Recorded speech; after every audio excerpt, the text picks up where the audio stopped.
আসসালামু আলাইকুম everyone, welcome to my বিসমিল্লাহ কুকিং ওয়ার্ল্ডে। আজকে আপনাদের জন্য খুবই সহজ একটি রেসিপি নিয়ে হাজির হলাম, অথেন্টিক স্বাদের চিংড়ি মাছ ভুনা রেসিপি। এই রেসিপিতে একটি গোপন জিনিস ব্যবহার করব, যেটার ফলে এর স্বাদ দ্বিগুণ হারে বেড়ে যাবে। তো চলুন ভিডিওটি না টেনে সম্পূর্ণ প্রসেসটা দেখে নিই। একটি কড়াইতে হাফ কাপ পরিমাণ সয়াবিন তেল দিয়ে দিব। তেলটা গরম হয়ে আসলে এখানে আমি চিংড়ি মাছগুলো দিয়ে দিব। আমি 10-11টার মতো চিংড়ি মাছ নিয়েছি, সুন্দর করে পরিষ্কার করে নিয়েছি এবং ভেতরে যে রক থাকে একটা কালো, ওইটা আমি ফেলে দিয়েছি। আমি চিংড়ি মাছের মাথাগুলো আলাদা করে রেখেছি, আপনারা চাইলে মাথা সহ ভুনা করতে পারেন। এবার একে একে চিংড়ি মাছগুলো আমি ভেজে নেব। 2-3 মিনিটের মতো উল্টে পাল্টে ভেজে নেব। খুবই সুন্দর একটি কালার চলে এসেছে, ব্যাস ভাজা হয়ে গেছে। এখন একটি পাত্রে নামিয়ে নেব এবং এই তেলেই দিয়ে দিব হাফ কাপের মতো পেঁয়াজ কুচি। পেঁয়াজ কুচিটা দিয়ে আমি ভালো মতো ভেজে নেব যতক্ষণ না পর্যন্ত পেঁয়াজটা বাদামি কালার হয়ে আসে। পেঁয়াজটা বাদামি কালার হয়ে আসলে আমি এখানে দিয়ে দিব 1 চা চামচ করে আদা ও রসুন বাটা, দিয়ে ভালো মতো কষিয়ে নেব।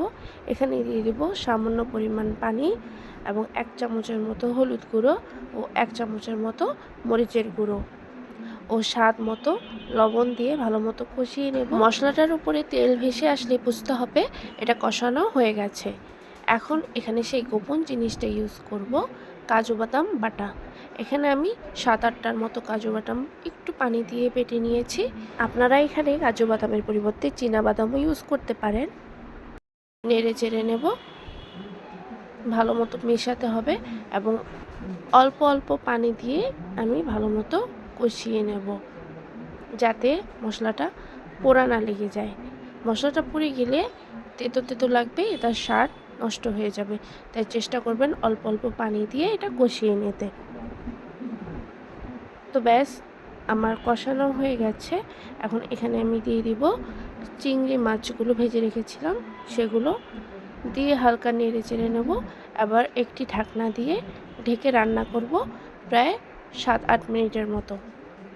তো 7-8 মিনিট পর ফিরে এলাম, দেখুন অনেকটা রান্না হয়ে এসেছে। একটু নেড়ে চেড়ে নেব।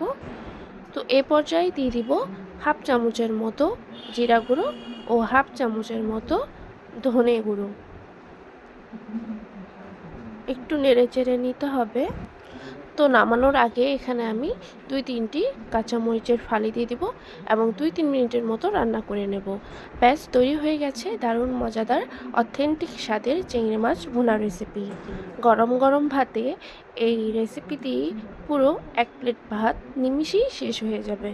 তো আমার রেসিপি যদি আপনাদের ভালো লেগে থাকে, অবশ্যই আমাকে লাইক, কমেন্ট, শেয়ার ও সাবস্ক্রাইব করে পাশে থাকবেন এবং পাশে থাকা বেল আইকনটি বাজিয়ে দিবেন, যাতে সবার প্রথমে নিত্য নতুন রেসিপি আপনার কাছে পৌঁছে যায়। তো আজ এখানেই বিদায় নিচ্ছি, দেখা হবে অন্য কোনো ভিডিওতে। সে পর্যন্ত ভালো থাকবেন, সুস্থ থাকবেন এবং আমার জন্য দোয়া করবেন।